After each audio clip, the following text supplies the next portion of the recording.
I'd like to show you a clip of the State of the Nation address of President Marcos Jr., wherein netizens noticed that it was Representative Tiangco who stood first and clapped in one of the main points of the president's speeches. Take a look. For the 2026 national budget, I will return any proposed general appropriations bill that is not fully aligned with the national expenditure program.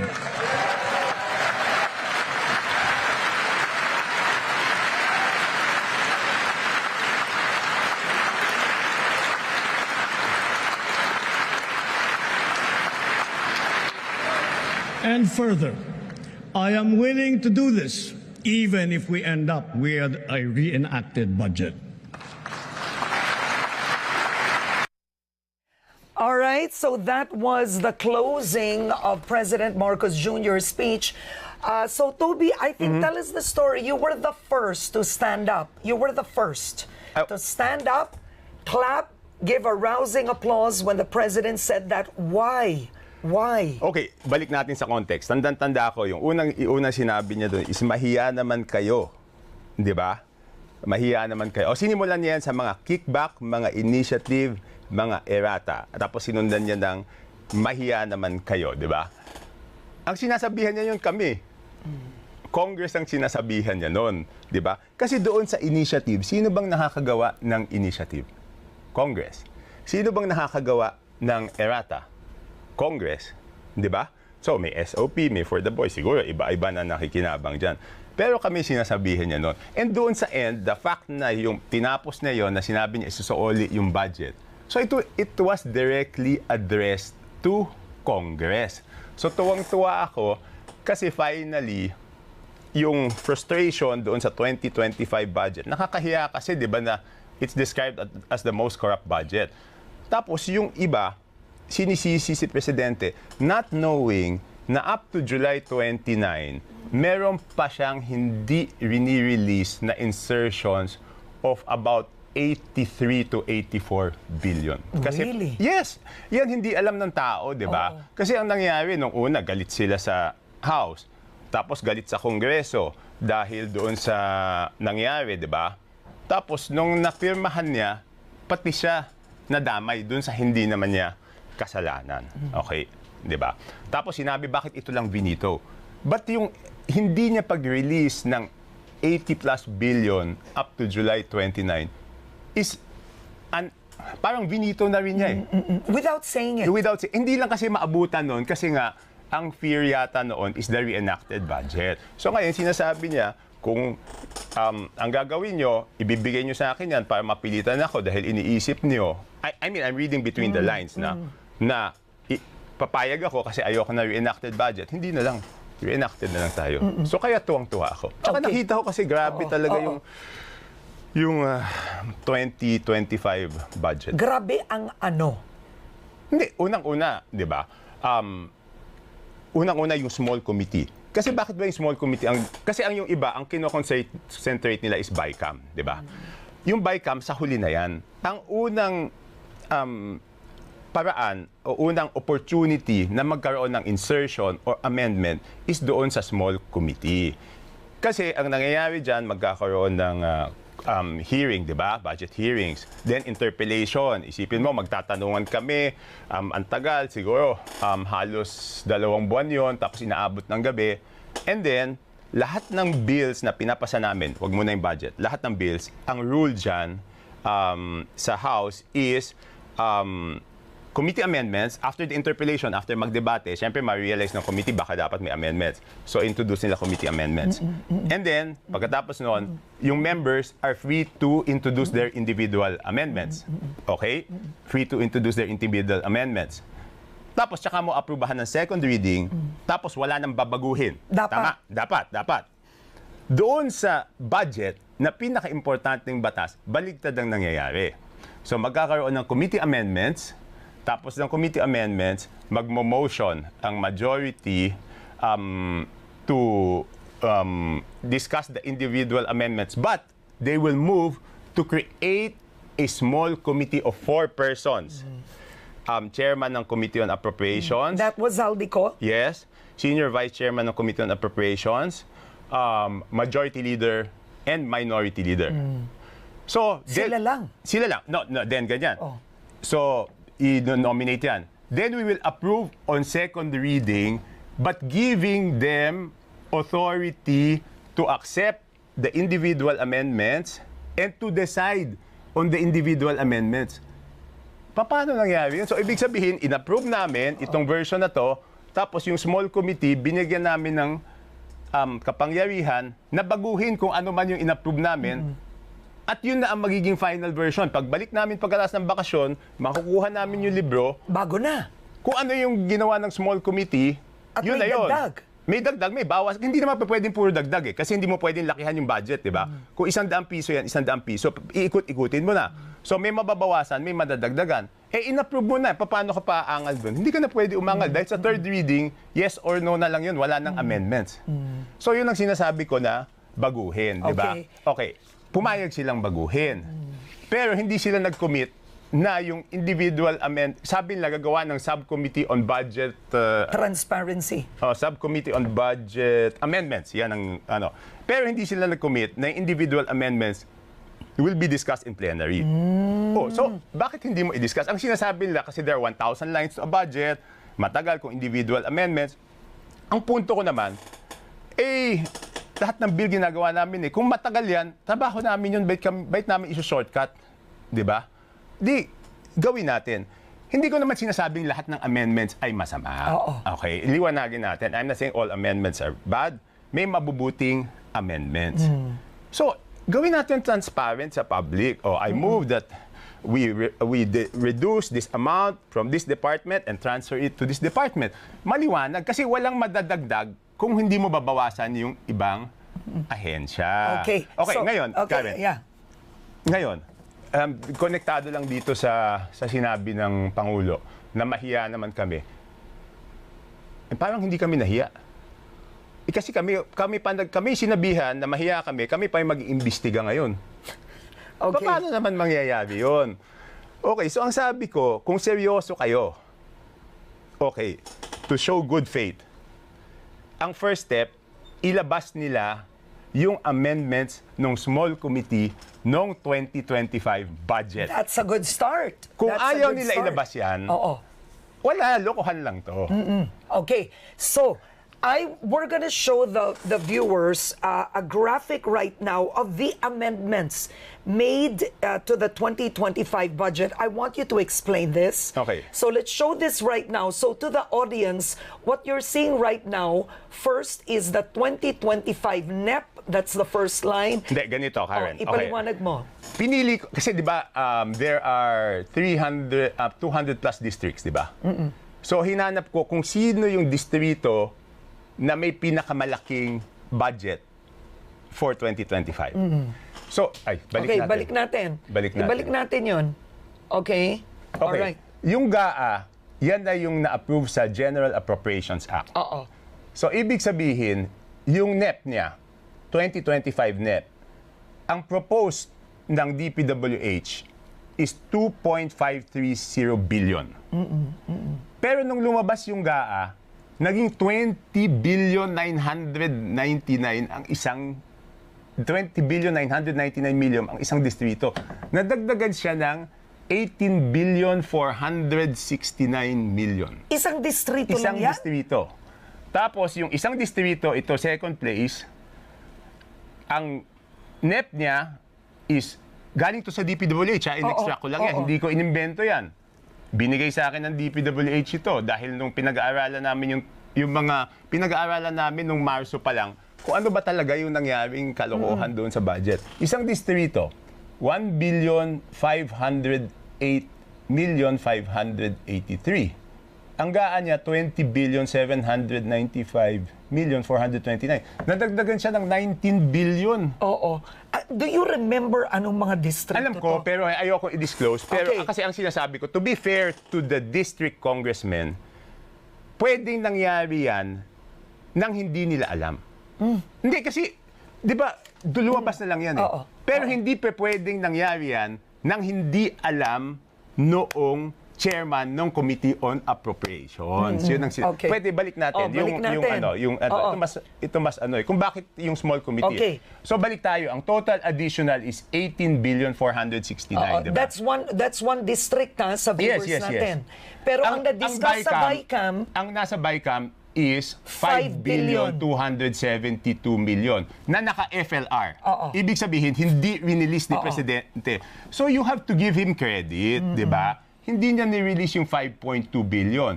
Yung nag-additional na 19 billion, 13. hindi, yung 13, ang tanong ko, Sana- kung ang BICAM is 5.2 billion, ibig sabihin ba sa small committee ba? Ayaw nila ilabas, di ba? Paano na... Kasi doon sa BICAM records, 5.2 billion lang. So, saan nanggaling yung 13? Sa small committee ba? Okay, question yan. Yung isa naman, ang additional 19,286,846, ang total BICAM is 4,970,179. Hindi rin release ni Presidente yan. So I'm saying, alam ko, nagalit siya kasi hindi nga niya pinapa-release yung mga yan. Ilan magkano ang hindi na-release ng Presidente? Up to July 29, mga 84 billion. Okay, 84 billion. Yeah. So the President didn't release the funds because he is doubtful, suspicious? Hindi, pag-aralan mabuti. Tsaka doubtful. Kasi ang nakakapagtaka doon, yung iba, congressman ka, di ba? Hihingi ka ng project, dadali mo sa distrito mo. Yung iba, hiningi ng isang congressman, dinala na sa ibang distrito. So how do you explain that? Is that possible? Hindi, kasi yung iba, sila proponent, pero hindi nila dadalhin doon sa distrito. Sa nakakapagtaka, bakit hindi mo dadalhin sa distrito? Di ba kung I work hard para madala ko sa distrito ko, para makinabang yung residente ko, tapos may mga ganon. So yung karamihan na naka-hold on is yung iba yung proponent, at iba yung district na pinuntahan. Now, Toby, you have been a representative under many presidents Yes. already. This is not the first. Pang Yes. ilang taon mo na bang congressman? This is my 5th time bumalik sa Congress. Isipin mo, panglimang, is this the worst? Is this the most corrupt budget cycle you have ever witnessed in your life? No, I remember I questioned already this procedure in my early, maybe first or second term in Congress. Pero wala, kasi, okay, balik natin. Sabi mo, nag-independent ako ngayon. This is the longest time I've been in the majority. Kasi yung buong 3 years nung 19th Congress, majority ako. Di ba? Tapos nung nagbotohan lang ng 20th Congress, tsaka ako nag-independent. Balikan natin, 15th Congress, I was a member of the majority for only 1 year. Kasi hindi ako sang-ayon doon sa proseso ng pag-impeach kay Chief Justice Corona. And I voluntarily left, hindi ako tinanggal. I resigned my committee chairmanship. I said I'll be an independent. So, 15th Congress yun. So, 15th Congress, since same leadership sa 16th Congress, nag-independent rin ako nun. 17th Congress, I was for Binay, natalo si Binay. I was being offered to join the majority. Out of delicadeza, natalo yung presidente ko. I will take the consequence. Okay. Hindi ako sumama kay Duterte. No. And bear in mind, Pinoy and Duterte in those times were very, very, very popular. So I will not go with what is popular. I will go with what is right. Okay. Now, so my question is, how different is this budget, the way it was crafted, compared to everything you've witnessed in the past? Hindi, doon talaga yung problema eh. Di ba, But are the figures scandalous now? Hindi, kasi iba, siyempre lumalaki naman yung economy. So lalaki talaga yung budget eh, di ba? It's ganun eh. Pero ito talaga, nagulat din ako because okay, ganito, kaming mga congressman, pag lumabas yung budget, kung na naman magsasabing it's enough. Di ba parang sa bahay yan eh, di ba? May budget, hindi enough pagkakasya. Kasi ang trabaho namin is paggawa yung mga kailangan, hindi kaya ipagawa ng local government na hihingin sa national government, di ba? Pag hindi naman namin ginawa yun, nagkulang naman kami kasi kami naman sisingilin. O sabihin tagal mo na dyan, wala kang napapagawa. Di ba? Ganon. So, pero, yung makapagdagdag ka nito. Ngayon lang ako nakita. Ngayon lang. Ngayon lang ako nakita na makapagdagdag ka niyan. Kasi lahat kami magre-request, ang hirap makapagdagdag siguro ng 1 billion o 1.5 billion. Para sa proyekto. Merong nakakapagdagdag ng 1.5 billion, siyempre yung mga malalapit sa speaker, mas malaki doon. Pero ito, grabe ito. Oo. Pero yung kaming mga ordinary congressmen, hindi kami makakapagdagdag doon. Di ba katulad, let's be very open, I'm perceived to be close. Di ba? Because you are a relative in a way. By affinity. By affinity, Yes. oo. Hindi ako nakaka-request ng additional na 1 billion. You can't? Well, okay. Kaya nga sabi ko 2025 budget, walang dagdag na 1 billion sa akin. Oo. So It's much paano less. to? Itong mga distritong ito na itinuro mo, ang mga dagdag 18 billion, 19 billion. From the NEP, from the NEP. Oo, from the NEP. So, do you want wag na lang NEP ang basihan? Gaan na lang. Ano yung tamang basihan? No, because this is the additional eh. Yan. The NEP is So, the budget of the president.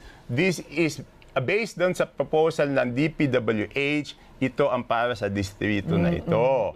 So, paano nangyari yun? Siguro, para sa transparency, kaya nga tanong natin yung small committee. Saan ba yan? Sa small committee ba yan? O sa BICAM ba na dagdag? O saan? Okay. Now, Representative Tiangco, were you not a part of the Appropriations Committee at one point? I was vice chairman. Ang dinipensahan ko doon is... Kasi baka mapulaan ka. Hindi, okay lang. Sabihin I nila, was not bakit a di member mo of the I was not a member of the BICAM. Okay. I was never a member of the BICAM. I was not a member of the small committee. Ang dinipensahan ko doon, the last budget, for 3 budgets, ang dinipensahan ko doon is DSUD. And I think Office of the President. And this last budget, they let me defend agriculture. Okay. So, in Okay. other words, you had no say Wala akong in alam effect. dyan. You had no say. Now, why would the President allow the Speaker, allow Appropriations Chair Zaldico to murder the Did he budget? allow? Okay. Or didn't we remove? Okay, yeah, buti you brought that up.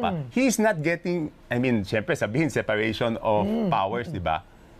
Bakit namin tinanggal si Zaldico? Bakit? Hindi, bakit? You read between the lines.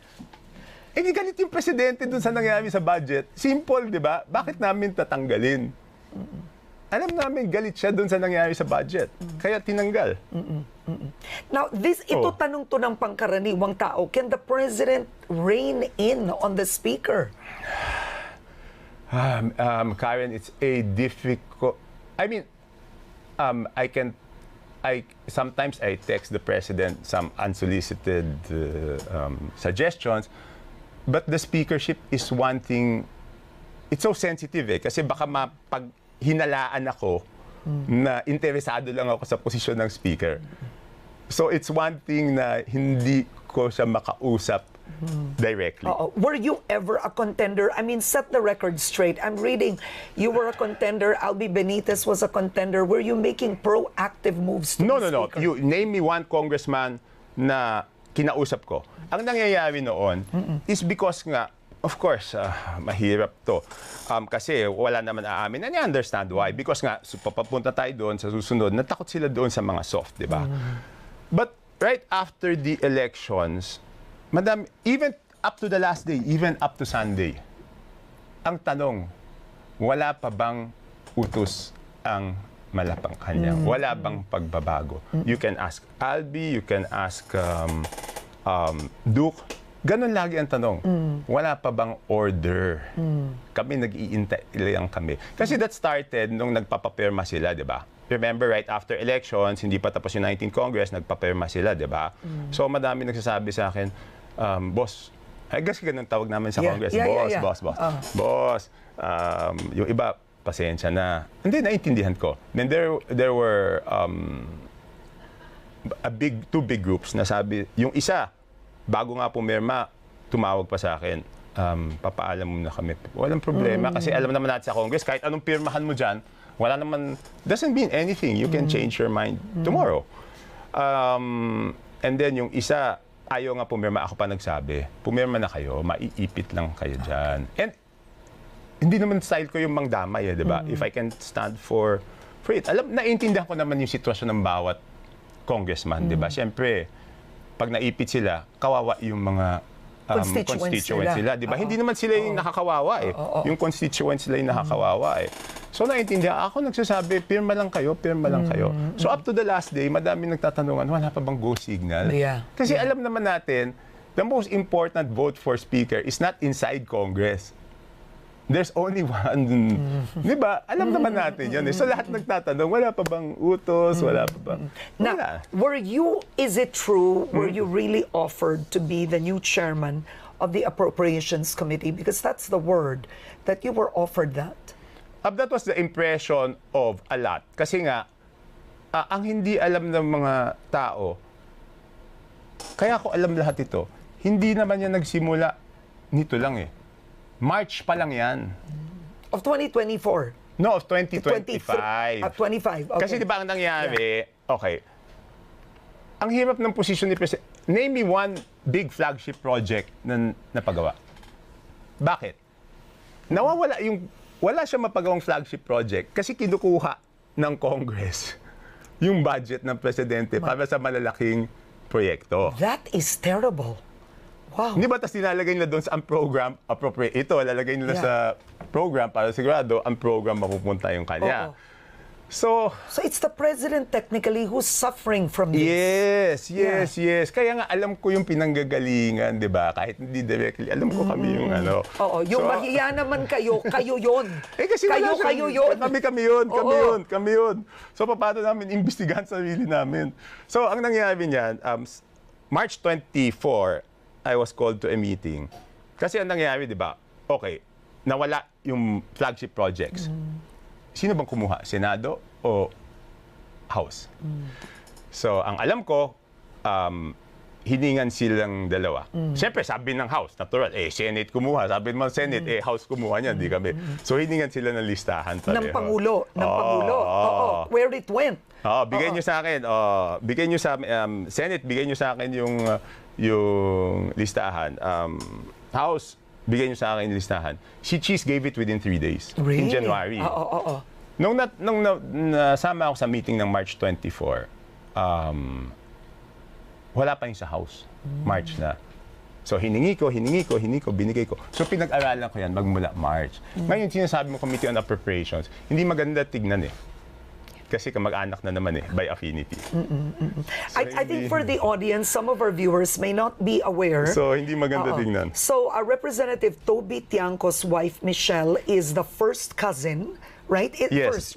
Is the first, she's a Romualdez, she's the first cousin of House Speaker Martin Romualdez, right? Yes. So, technically, NBBM. So they're all first cousins. Yes, so that's one. Ayaw mo Hindi sa ayaw ko. Hindi sa ayaw ko. Hindi maganda. Yun yung issue. I mean, give it again to the president.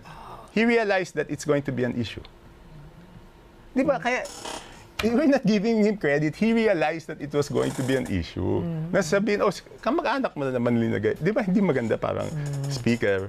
Tapos, Apro chair. Hawak yung budget ng bansa. And what about the majority floor leader? Same thing. Well, elected. Hindi, elected yun. Okay. Pero, the president realized that. So you have to give him credit, di ba? So what is it? Even Kong Sandro realized that na hindi maganda. Okay. So I want to ask you, what's the problem with the president? Is he too nice? Nakita mo naman, di ba? Sobrang gentle, di ba? Okay. Sabi ko nung lumabas yung budget, magta 31 years na kaming kasal ni Michelle, di ba? Hindi ko yan nakikita na galit. Nakita ko lang siya nagalit nung budget na yun. Yun na yun. I never seen him mad. Doon lang talaga sa budget na yun. Okay, now... Kaya alam ko kami yun. 100%. Hindi na pa pwedeng ibang tao yun. Now, before we go on to the 777, it's not easy being you also at this point. I mean, you're speaking out. Okay. You know, you're alone. I'm hearing talk that... some congressmen are actually upset that you're exposing the infirmities of the budget because it benefits a lot of them too. How do you do this na you know, you are out there. You're boldly speaking out. I've been there, done that, di ba? I've never chosen the popular path. I've always chosen the right path. Okay, balik tayo. I was mayor in nung tinatanggal si Erap, di ba? Ang reason naman nun kaya okay, tinatanggal si Erap, hindi naman ako kilala ni Erap eh. I think it was 7 days before he left. Tsaka lang ako sumama sa partido ni Erap. Sabi ng mga tao, nasiraan ka ng ulo, papaalis na yan, bakit ka sumama dyan? Ayoko nung extrajudicial na pagtanggal, tapusin yung impeachment, ayoko yung mag-walk out, tapos, I mean, that's water People under power, the bridge, diba? But in I'm other just words, saying, you made that stand. I made that stand, and GMA became president up to 2010. Hindi ako sumama kay GMA. 9 years. 9 years. And I was mayor at that time. Kailangan, I mean, may control sa amin noon. So, kay Erap ako, up to 2010 hanggang nakakulong. So, pag napanindigan ko, yun yung tama. And Michelle is very supportive of me. Even at in this time, sabi niya sa akin, How is that? Huh? I mean, it's a how's the family dynamics? wala, sabi niya sa akin, basta kung ano yung tama, yun ang gawin mo. Huwag kang sasama kung... So that's the wife everybody needs. Huh? That's the wife everybody needs to support the husband even if it affects... Hindi, ang eksaktong sabi niya sa akin, huwag kang papayag na masira ka dyan. Okay. Yan yung sabi niya sa akin. Sa budget. No, not only regarding the budget. I mean, there were many issues that we could not agree on. Basta sinasabi niya, huwag kang papayag na masira ka dyan. Okay, now, I mean, it's not national interest, but I wanted to bring it up. It was featured social media. In your family lunch, in the typical family lunch, it was noticed by a social media outfit. You weren't there. Toby Tiangco absent. So, what's gonna happen now? No, how can I go? Sabit lang ako eh. Kaya lang ako imbitado dahil si Michelle ang pinsan eh. Di ba siya yung family? Ayaw pumunta ni Michelle. Paano naman ako pupunta? Ako naman okay naman sa akin pumunta, di ba? Yung tunay na kamag-anak, ayaw pumunta eh. Paano naman ako pupunta dun? It's amazing that you're still smiling, ha? Okay, actually, now, let's talk about... Ibig sabihin kasi, alam ko naman na hindi... Wala eh. Dapat kaya mong panindigan eh. Because history will haunt you. Yeah. Diba? History will haunt you. Sabi ko, what is popular will not always be popular, but what is right will always be right. Now, have you ever spoken to the speaker about any of this at any point in time? Yes. And? I mean, matagal na. But leave it. It's a private conversation. Okay. I mean, it's difficult because it's gonna be he said, she said, wala naman akong ebidensya. It's a private conversation. But we've spoken about it. Okay. Now, Baguio City Mayor Benjamin Magalong was the first to discuss itong 777 expose.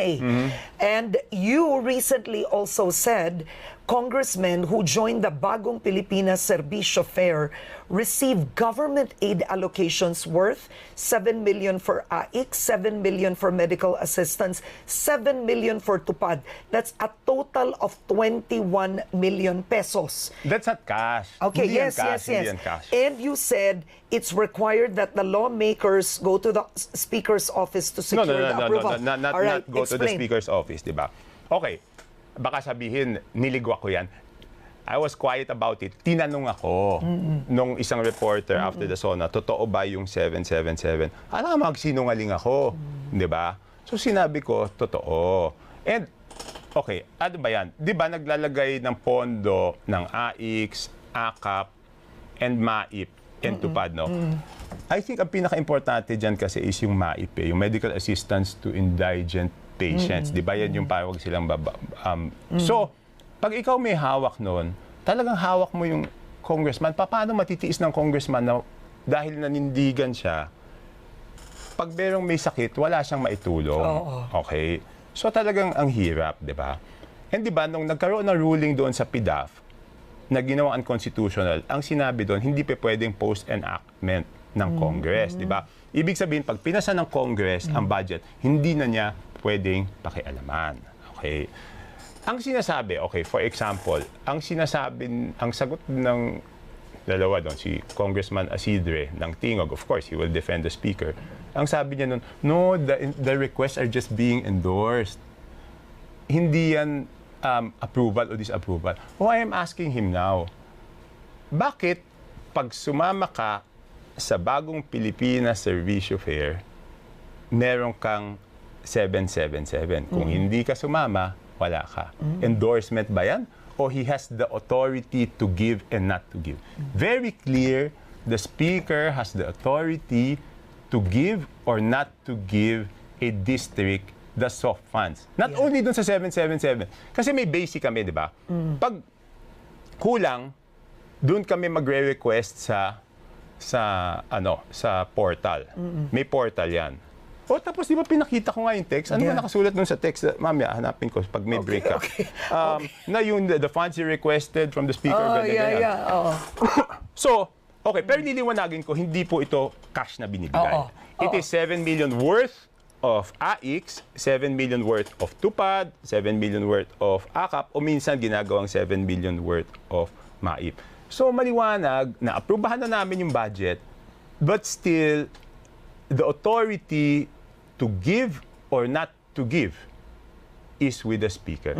At meron talaga nababawian. Pag hindi ka sumunod, if you're not a good boy or a good girl, pwede kang bawian, pwede i-hold. Is that fundamentally wrong? Yes, because sinabi na nga doon sa bawal ang post-enactment. Our role is to approve the budget. After we approve the budget, hindi na namin pwedeng pakialaman yun kasi nasa executive branch na yon. It's up to the executive to implement it. Okay. Now, in the 2026 budget, you have Senator Sherwin Gatchalian saying, if I'm saying this right, that he wants this to be the golden age of budget transparency. The lower house also said that they're going to open it to stakeholders, etc. One, do you believe that? Will there be a change in how Hindi nga, ipakita muna. Okay, di ba, good faith. Good faith. Hindi pa pwede kasi, kalimutan na natin yung, yung 2025 budget. Let's move forward. Pero ng taong bayan yan, paano natin kakalimutan, di ba? Let's be accountable. Kasi gano'n naman yung ginagawa namin sa budget, di ba? What do we do in the budget? Di ba tinatanong yung mga departamento, paano nyo ginastos? Di ba? It's either, kung hindi mo nagastos ng maayos o kung may question, babawasan yung budget mo, di ba? Hindi, pakita natin. Ano ba yung nangyari doon sa small committee, doon sa 20... Kasi at least yung BICAM, Karen, at least yung BICAM, makikita mo, I can show you, may report yon. May BICAM report na pinirmahan nung mga BICAM conferees. Ito ang budget, ito binawasan, ito ang bagong amount. Ito ang budget, ito ang dinagdag, ito ang bagong amount. Yung small committee, walang binibigay yon. So, nasaan? So, mas grabe yung small committee na yon kaysa doon sa BICAM. Yung BICAM may pinirmahan. Nasaan yung pinirmahan ng 4? Pakita nila.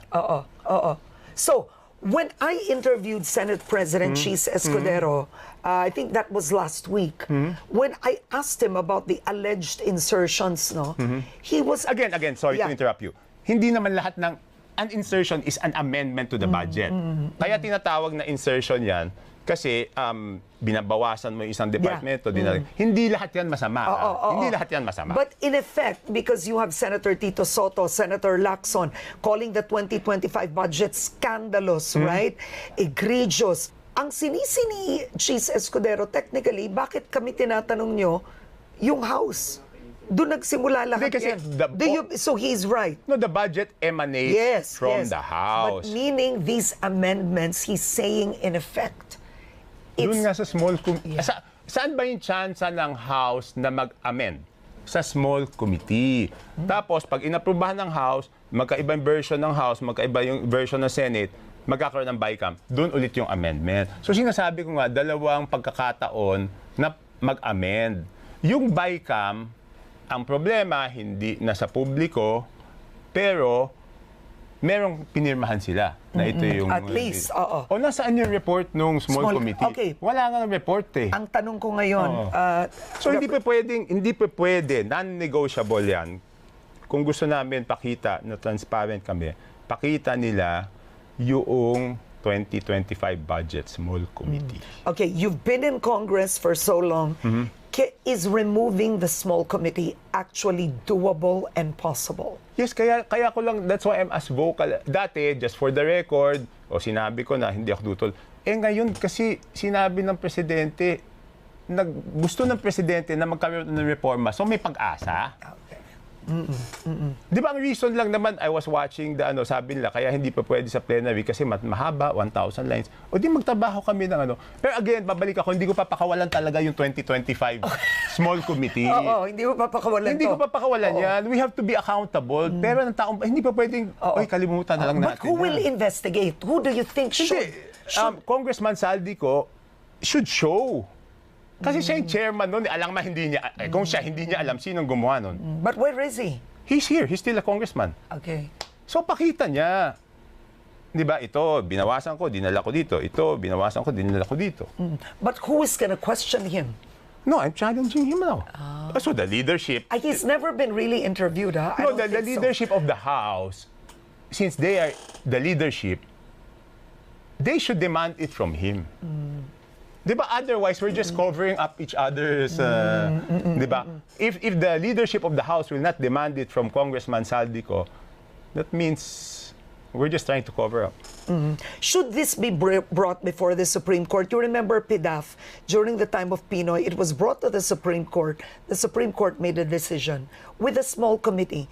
Should this be brought to the Supreme Court? No, because sinasabi ng leaders ng Congress, di ba, we're transparent. It just prove na yung sinasabi nyo ay totoo. Yun lang naman. Bakit pa tayo pupunta sa Supreme Court? Dadali sa Supreme Court yan kung sinasabi lang hindi totoo. But we have to hold them to their word, di ba? Sinabi mo yan, di ilabas nyo yung report ng small committee. Okay. All right. I want to ask you very quickly. We have a few minutes left, no? So just to change topic, the Supreme Court decision essentially calling the impeachment emanating from the House unconstitutional, null and void ab initio. What are your thoughts? Did the Supreme Court overstep? Ay nako, Karen, I don't want to I would want to avoid comment. Pero alam mo ako, purist ako, di ba? Purist ako eh. Purist ako eh. Ang akin is, of course, karapatan ng House of Representatives at lahat ng tutol doon sa decision na mag-file ng motion for reconsideration. But in the end, I would like to request everyone, kung ano man yung decision ng Supreme Court, igalang natin. Wala tayong choice eh. Wala tayong choice. Kasi may kanya-kanya tayong interpretasyon ng batas, di ba? Okay, ganito interpretasyon ng House, ganito interpretasyon ng Senate. Kung hindi natin susundin Supreme Court, sino magsasabing sinong tama? Tapos pag hindi na natin sinunod yung wala na, magkakagulo. Ibig sabihin, di ba, ang Supreme Court ang nagdidesisyon ng lahat, final arbiter. Pag hindi na natin sunod yung Supreme Court, tanggalin na natin yung kulungan, kasi wala na eh. Ibig sabihin, pag may nahatulan, sabihin niya, hindi totoo, ayoko yung sumunod eh. Kung yung mga mambabatas ayaw sumunod, bakit ako susunod? Wala nang kulungan, wala nang pulis, wala na. Magkakagulo-gulo tayo. Of course, that's the extreme scenario. No? Pero ayaw naman, I'm just showing an extreme scenario kung bakit natin kailangan igalang yung Korte Suprema. Whether we agree, we disagree, kasi paano kung naging favorable naman yung kung sinabi nilang constitutional, ibig sabihin, papayag ka. Ano sabihin ng kabila? Huwag natin sundin. Hindi naman, I mean, ang tanong ko, what is a better option kung hindi natin sundin? What is a better option? Tsaka hindi naman mawawala yung pinaka-importante, hindi mawawala yung accountability. Sinasabi, i-file nyo na lang sa I'm not defending. Sinasabi ko, assuming na sabihin they sustain their decision, hindi naman mawawala accountability kasi i-file mo lang sa February 6. Madedelay lang. Di ba? Of course, I respect everyone's decision on this matter, but purist ako dyan eh. Kasi nga, dahil nga doon sa di ba? Again, I mean, yun, sinasabi ko, dapat tapusin. ERAP, Corona. So, Yun, di ba? Okay. Now, I read the petition that was brought before the Supreme Court and then the decision of the Supreme Court. But the Secretary General of the House was in some sections of the complaint where it did not follow the rules of submitting it to the Speaker's office within a period of 10 days. Yes, but it's so... Karen, sana ito... huwag mo nang pasagot sa akin kasi medyo divisive, di ba? Total, kahit ano naman sabihin ko, doesn't matter. Because what matters is the decision of the Supreme Court. So ayoko nang pasensya na. Okay. Ayoko nang pag-usapan yan kasi kahit anong opinion ko, does not matter. It's what the Supreme Court says that will matter. So huwag na natin pag-usapan yung mga bagay na magkakasakitan lang. Okay, all right. We respect both sides. Now, wait, you are an independent. Let's go back to that. Okay. You are an independent in the lower house. What does that mean? It's like the Senate now, right? Noong una, there was supposed to be an independent bloc and it's been settled. It's majority, minority. What is that? What do you mean? No, I'm not aligned with the majority. That's a given? Oh, hindi rin ako sasama dun sa minority. So what happens to you, and are you 34? How many are you? Na independents? Or supposedly independents. Are you 3 or 34? Ilang kayo? Because 34 didn't vote for the Speaker. No, 34 didn't vote. That's why I Yes. qualified my abstinence from the vote kasi pag nag-abstain ka, automatic ibibilang ka minority. Pero kinarify ko na hindi rin ako sasama sa minority at mag-independent ako. So what does that mean? So, yun lang. Hindi kami part. Ngayon, hindi ko alam kung bibigyan kami ng committee memberships o hindi. Yeah. Oo. So what does that mean Pero, for your nagawa ko- constituents? For my constituents, I think they're happy that I stand up for what's right. Kasi yun naman yung pagkakilala nila sa akin sa nabotas eh. Kung ano yung tama, paglalaban natin. So, yun. I think yung independent talaga, hindi naman 34 kasi karamihan nun sumama sa minority. Yeah. Okay. And I'm not sure of the numbers, no? Yeah. Pero nakakausap ko sa independents is siyempre si Albi tsaka si Kong Albi Yeah. tsaka Kong Du. Oo. Kasi kami yung independents na supportive of the president. I think there's other independents that are not supportive of the president. Okay, that's a very good definition and delineation. So how do you move, the three of you, how do you move forward from this? What do you do in the 20th Congress? You, Congressman Frasco, Congressman Benitez. Depends nga eh. Kasi ang difference lang naman nung may membership ka is boboto ka. Doon naman sa independent ka, pwede ka naman mag-attend, hindi ka lang makakaboto. Pero ilan lang naman pinagbobotohan na sa committee doon, di ba? Yung iba naman, wala naman mga objections. So you can still participate, you can still do your job. Ang reality dito, I mean, sa legislative work sa tingin ko, walang problema. Ang reality dito is kung ganun pa rin yung sistema na kontrolado na speaker yung soft, siguro sa galit sa amin, hindi na kami bibigyan. So, ang mangyayari, wala ka ngayong source for medical assistance. Ayun, medyo mahirap. Mahirap yun. Mahirap yun. Kaya lang, Mahirap yun. anong gagawin mo? Wala eh. You have to make a stand, di ba? You have to make a stand. Doesn't this also reek, systemically of patronage politics? Okay, it's good you ask that, no? Yes. Ang problema, Karen, Oo. tanongin kita, yung hindi makabayad sa ospital, saan pupunta? Hindi, kanino? Kanino? Ideally, they should go to the hospital under ideally universal healthcare, Yes, and yes, it's yes. free. Ideally yon. Pero kung hindi Because sila there's a law. makakuha, kung may singil, saan sila pupunta? Either pupunta yan sa mayor o pupunta sa congressman, di ba? Yung MAIP, sa tingin ko, baka pwede ma-institutionalize dahil sa universal health law, di ba? Pero hanggat hindi na institutionalize, kanino siya hihingi ng Pandagdag. O, hindi, pambayad. pambayad, di ba? Siyempre pupunta yan sa congressman. Di ba? Yun ang problema. So, kung gagawin naman lang walang bayad, ang naisip ko lang is kasi yung MAIP ngayon nagagamit na sa private hospital. Eh. Yeah. Oo. Di ba? Oo. O, paano naman ang gagawin doon? Ngayon, yung aid naman doon sa indigents, ang problema is, of course, napakagaling ni Sec Rex, no? So kung siya mag-aasikaso sa constituents namin, okay sa amin. Pero ang nakikita ko lang practical problem is, kasi yung payout niyan, hinahati-hati doon sa payout teams eh. Kasi hindi naman everyday siya nabotas eh. I see. Di ba? Eh kung papapuntahin mo pa silang Moraita o somewhere else, mamamasahe pa yung tao, di ba? Tsaka kung lahat ng Metro Manila pupunta doon. So it's really a complex system of actually distributing aid. Yes. Technically speaking. Actually, kung lahat siguro may digital wallet, baka naman pwede, di ba? I mean, there are ways eh. Okay. Sa amin lang naman, basta yung constituent, kasi sa amin pupunta.